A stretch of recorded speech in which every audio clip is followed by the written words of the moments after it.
Uma das maiores atrações do Paraná é o Trem da Serra do Mar. E nós conversamos aqui com o criador desta ideia. Há 27 anos ele apresentou e começou esse projeto. E hoje é um grande ponto de atração turística do nosso estado. A Donai Arruda, que faz esse trabalho, além de vários outros trabalhos, e conversa com a gente sobre estes temas. Começando, Donai, pela novidade, inovação na época, porque não tinha algo parecido. E você foi e conseguiu essa concessão, usando então o trilho que vai até o litoral do Paraná para a utilização turística. Quando o governo fez o processo de privatização das ferrovias, o Paraná, de uma forma muito inteligente, muito especial, criou dois editais. Um específico para o turismo ferroviário, com essa denominação, e o outro focado no transporte de cargas. Então, por isso que até se fala que no Brasil hoje só existem 3 trens regulares. É o São Luís Marabá, é o Vitória Belo Horizonte e é o nosso aqui. Por que são regulares? Porque eles possuem contrato com a União, horário de partida e chegada e regularidade operacional. É diferentemente de alguns trens comemorativos, como são chamados. Como é, por exemplo, lá no Nordeste, todo ano tem o Trem do Forró, que acontece no mês de junho. Então, ele só tem operação nos finais de semana do mês de junho para ir lá para Caruaru, dançar forró e fazer aquelas brincadeiras. Existem várias operações no país com as famosas Maria Fumaças, que fazem determinados trechos e às vezes fazem só viagens comemorativas. Então hoje nós temos até no Paraná aqui já uma operação entre Morretes e Antonina, que é feita pela ABPF, que é a Associação Brasileira de Preservação Ferroviária, com uma Maria Fumaça entre Morretes e Antonina. Então essas operações, elas são chamadas desta forma. Então, de uma maneira muito profissional, de uma maneira muito inteligente, quando o processo aqui no Paraná foi ser executado, a extinta Rede Ferroviária Federal S.A. entendeu que aqui teriam que ser 2 procedimentos, 2 operadores distintos. João, São 27 anos de operações, como o senhor falou. O senhor tem uma estimativa hoje de quantos passageiros e quantos turistas o senhor já transportou hoje entre Curitiba e o litoral? Veja, nossa meta para o final do exercício do ano de 2024 é alcançar o passageiro de número 5 milhões. Me recordo agora, foi há 3 anos atrás, quando nós alcançamos o passageiro de número 4 milhões, fizemos até uma grande festa, porque na hora que a pessoa cruzou o embarque, nós estávamos ali esperando, demos um voucher com um bilhete grandão, ela ganhou almoço, ganhou transporte e era até, por sorte, uma coisa rara, né? Mas era uma pessoa de Curitiba que estava com 2 filhos. Eu digo que é uma coisa rara porque eu brinco muito lá no trem, sábados e domingos, faz parte da cachaça da minha vida assistir às operações de embarque. Em alguns carros eu faço um speech. E nesse speech eu procuro saber a origem das pessoas. Por exemplo, nesse domingo agora nós tínhamos gente da Rússia, do Chile, dos Estados Unidos, da França e do Canadá. Então eu consegui identificar 5 países nos vagões por onde eu passei. Então, eu sempre faço uma brincadeira que pergunto de onde você vem, qual a cidade, qual estado, qual país.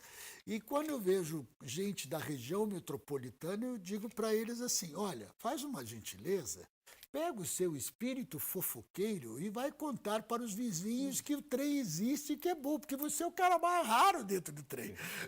Então a gente sempre brinca que santo de casa não faz milagre, né? E realmente nós, antes da pandemia, e agora está se recuperando, nós chegamos a ter 19% de passageiros internacionais. Hoje nós já estamos em 12%. Mas o nosso principal emissor ainda é o Estado de São Paulo. O fato de ser um trabalho compartilhado, há uma empresa que controla todas as ferrovias e ela faz uma concessão para a sua empresa para utilização em alguns horários. Isso limita ou é possível ter todo o potencial de procura, atender toda essa gente? Não, na realidade é assim, desde acho que uns 15 anos atrás, passaram a existir as agências. E nós somos regulados pela ANTT, que é a Agência Nacional de Transportes Terrestres. Então, existe regulamentado um documento chamado COE, que é o Compromisso Operacional Específico, que existe entre a operadora de carga e a operadora dos passageiros. A operadora de carga, que hoje é o terceiro operador que sucede essa concessão, começou com a FSA, passou pela ALL e hoje é a Rumo que está à frente com o controle acionário. Então, esse compromisso operacional específico, ele diz as datas de circulação, ele determina o horário, porque assim, o satélite, a via e as locomotivas são da Rumo. Nós pagamos um pedágio altíssimo mensalmente para eles e pagamos também para o governo federal. Então, nós somos cobrados financeiramente por 2 agentes. Do governo federal, nós temos 18 vagões e 3 litorinas. Os demais vagões foram comprados e adquiridos por nós. Então, hoje, a nossa composição tem 28 vagões. E aí, nós temos que pagar por essa operação que a Rumo faz. Então, a manutenção da via, o satélite, que é quem regula tempo e se você pode, se você não pode, se circula, não circula, velocidade, etc. e tal. Enfim, é o CCO, como chamamos, é o mesmo sistema que existe com os aviões. É o Centro de Controle Operacional. Isso é tudo feito por satélite. O transporte ferroviário é o mais seguro que existe. Tem um dispositivo que se chama homem-morto. O que é esse dispositivo? Se acontecer qualquer coisa que o satélite entenda que o maquinista possa não estar atento, ele dá um sinal. 1 segundo depois ele não se manifestou, ele dá outro sinal. Se 1 segundo depois ele não se manifestar, o satélite para o trem. Então, os sistemas de proteção são muito rigorosos e muitíssimos importantes, e principalmente quando se fala de transporte de passageiros. Então, as regras são realmente muito complexas. Então, essa convivência, essa situação, ela é controlada por um contrato, que esse contrato, como são 2 empresas privadas, eles regram, e daí é chancelado pela NTT, e que é também a mediadora, quando existem divergências entre uma situação e outra. Como o senhor colocou agora, desse critério de segurança muito avaliado dentro dessas operações, se acontece algum problema e o trem ele precisa ser paralisado na serra, como que é essa operação para mostrar para o turista se vai para frente ou vai para trás? Bom, veja bem, primeiramente o seguinte, essa foi uma situação que foi criada pela Serra Verde. Hoje, todos os nossos vagões possuem um guia, que tanto funciona como comissário de bordo, como funciona com o transporte das informações turísticas. Nós temos 2 chefes de trem, porque como a composição sempre é muito grande, um só não daria conta de atender. O chefe de trem, assim como um piloto de avião, como um comandante de navio, ele tem até poder de polícia.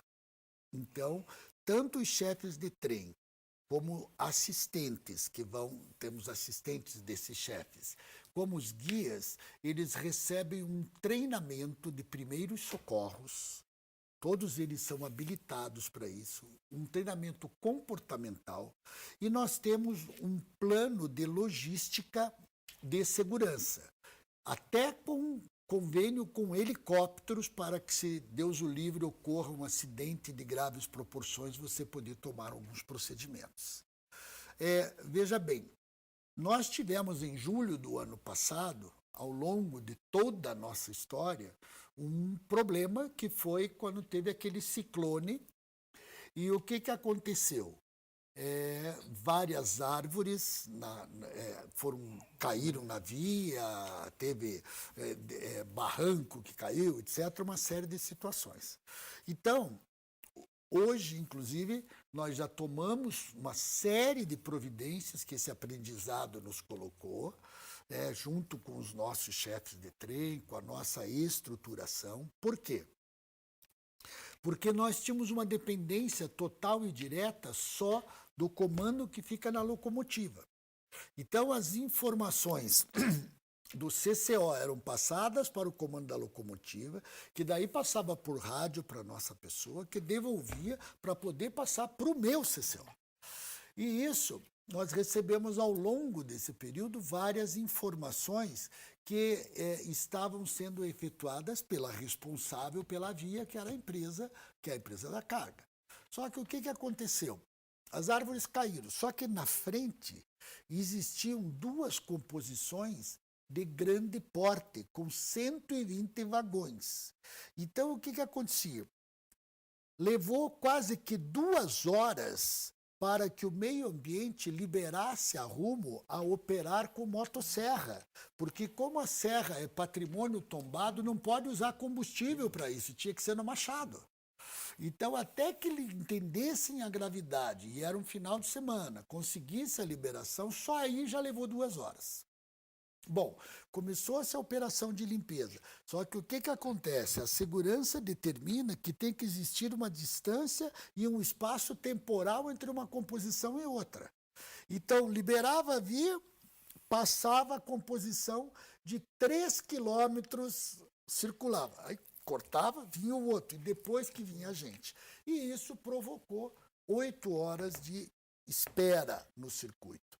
Então, até que nós pegamos um auto de linha e trouxemos para levar 14 pessoas que, de idade, crianças, etc., precisavam retornar. Então, trouxemos de volta para Curitiba. Fizemos hoje já uma mudança na cauda da composição, para que, se acontecer algum problema, você pode vir com uma locomotiva e trazer de ré. Então, são vários aspectos que esse processo ferroviário te traz.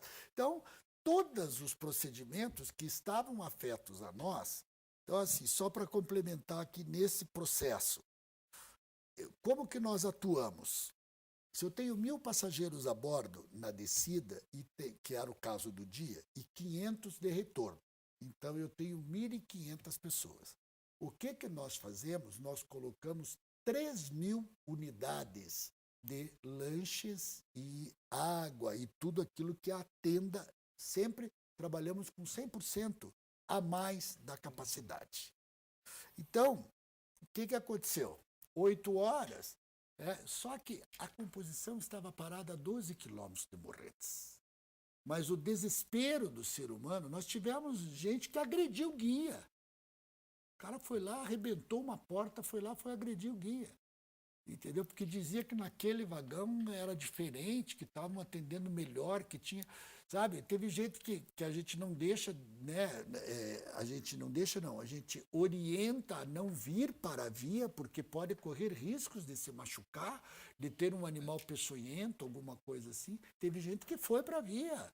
E aí faz o quê? O chefe do trem vai agredir, vai colocar? Não, orienta, conversa, mas enfim, são situações que às vezes extrapolam o teu controle. Nós, ao longo desse período todo, tivemos este incidente, porque não foi um acidente, ninguém se machucou.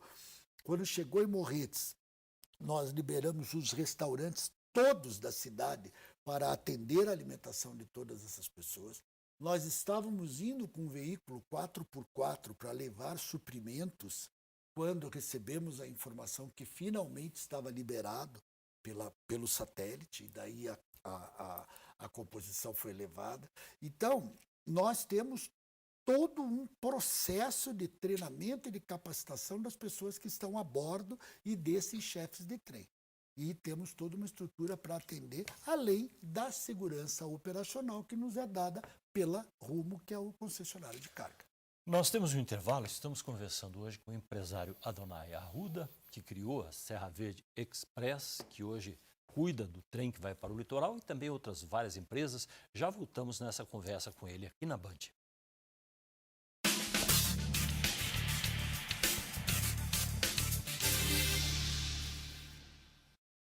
O empresário Adonai Arruda é o nosso convidado de hoje. Falamos até aqui sobre o trem da Serra do Mar e vamos continuar falando também sobre o litoral. Vamos adiante agora com João Azevedo. João. Presidente, os novos investimentos e novos projetos para o futuro da Serra Verde Express.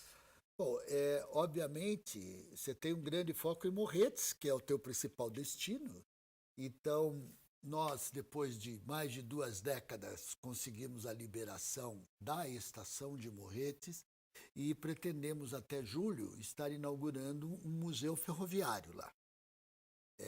E também, no dia 15 de julho, estão nos nossos planos a inauguração do nosso novo restaurante, que ele vai ter capacidade para 240 pessoas, vai ter espaço pet, espaço kids, redário à beira-rio, área para eventos, e será realmente, sem sombra de dúvidas, o lugar de gastronomia mais aconchegante da cidade. Nós temos um projeto que já há algum tempo, mas estamos aí aguardando as liberações de licença para início de obras, que será também um hotel boutique.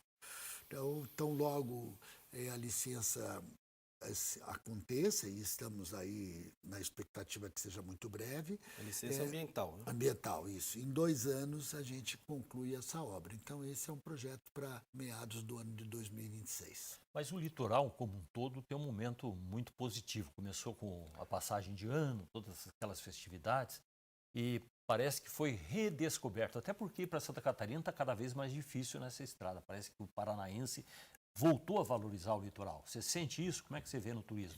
Eu acho que a principal resposta está até na valorização imobiliária do metro quadrado.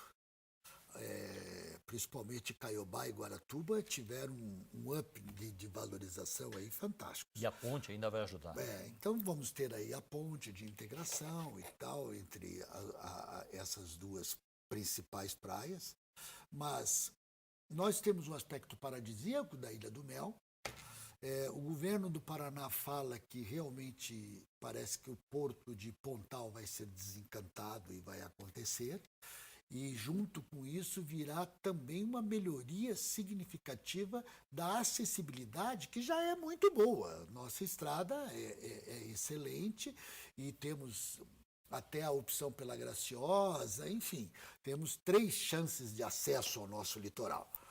Então, eu entendo que realmente é muito promissor e, sem sombra de dúvida, temos muitas coisas de qualidade. Ainda precisamos melhorar um pouquinho o lado comercial e, quem sabe, opções de hotelaria, que hoje elas são ainda tímidas. Mas, com esse advento, certamente, já as grandes redes vão estar buscando aí chegar lá. A empresa também trabalha, que tem a alta temporada, né? Onde tem a baixa temporada, e tem também, o senhor também está trabalhando para retomar as operações às segundas-feiras? O que acontece, né? Qualquer atividade empresarial, ela sempre funciona entre demanda, oferta e procura, né? Então, nós fizemos um trabalho estatístico e observamos que Curitiba retém um bom número de turistas nas segundas-feiras, porque muita gente não quer viajar no domingo, veio de carro e tal. Então, existe um potencial muito significativo de utilização na segunda-feira. Então, entre os nossos pleitos já documentados, inclusive justificados para a NTT, nós estamos pleiteando ampliar a capacidade da composição para até mais 200 lugares, 200 assentos, e também buscarmos voltar a operar às segundas-feiras o ano todo. E nós temos também uma explosão, dá para dizer, de procura por Curitiba, também no sentido turístico, que certamente é também vantajoso para o trabalho que se realiza com o trem.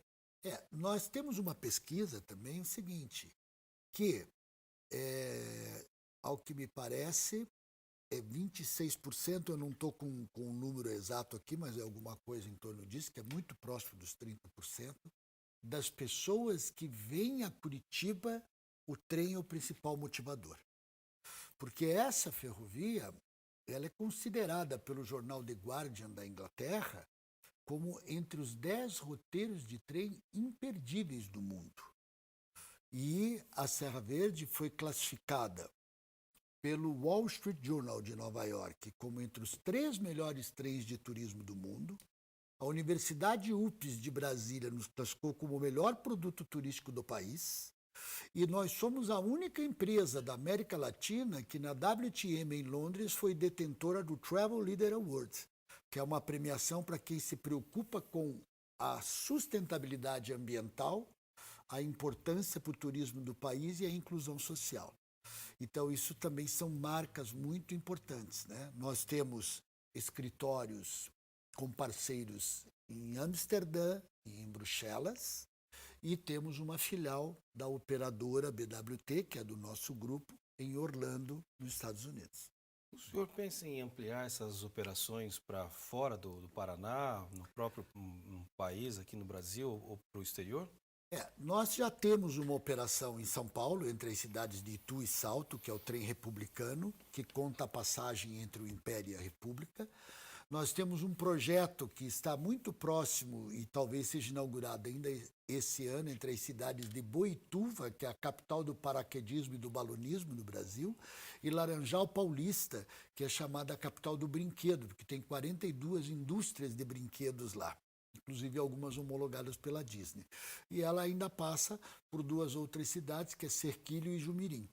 Então, esse projeto já está formatado, pronto, quase que concluído.